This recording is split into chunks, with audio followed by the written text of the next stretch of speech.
members and the witnesses that we've just been advised that we have votes being called in the next 15 to 30 minutes. There are 6 votes, which I anticipate will take about an hour. So I'd like to move along here, and I would and the witness, too, that they'll have an opportunity to submit additional information for the record, written responses, if they would, please. Thank you. Ms. Kilroy, you're recognized for 5 minutes. Thank you, Mr. Chairman. Mr. Allison, thank you for being here this afternoon. It's my understanding that the TARP statutes initially permitted Treasury to convert a warrant to cash or to exercise it when Treasury decided that doing so would allow the public reasonable gain and that the market was optimal for such assets, and that the goal of that was to maximize the value for taxpayers. Is that correct? Is that your understanding? Yes, Ms. Congresswoman. In fact, the law has changed several times since the ESA law was enacted, and recently we've been given the ability, again, the flexibility, to sell the warrants at a time of our choosing, when we think it's in the best interest of the taxpayers.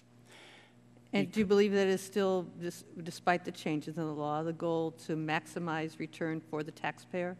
We believe that selling the warrants relatively soon after we're repaid for its preferred stock investment, that it is appropriate for us to sell the warrants in a way that will benefit the taxpayers. And the reason for this, one of the reasons, is that a warrant value is based on a stock value that incorporates the market's expectations regarding the future performance of the stock.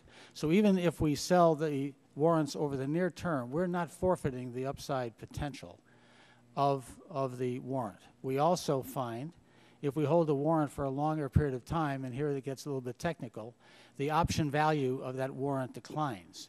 We also would engage in market timing if we hold the warrant for a long period of time.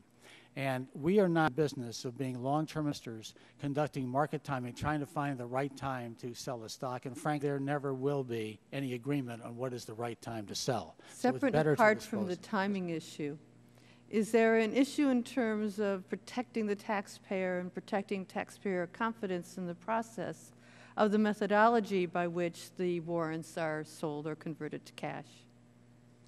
Well, we, again, where we are going to be disposing of the warrants, we first have to follow a contractual process where the bank that issued the warrants has the ability to buy back its warrants.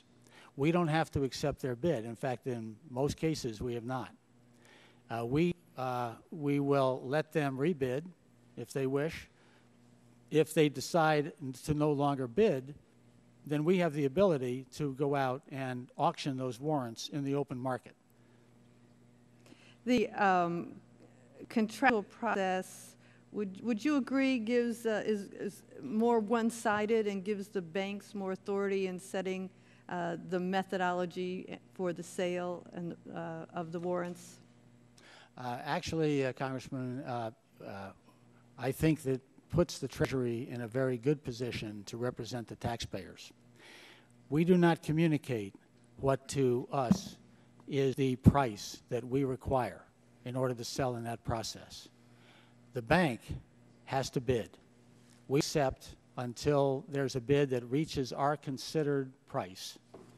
And at that point, if they reach that price, and some don't, we will sell, and we think at that point we are capturing ample value for the taxpayer. Let me also add that I know there's concern, and you voiced it, about whether we're doing this in a closed room. We are going to be disclosing information about methodology and the actual calculations that we used in arriving at the appropriate warrant price. I mentioned at the appropriate time. Right now we're engaged in discussions with a number of large banks.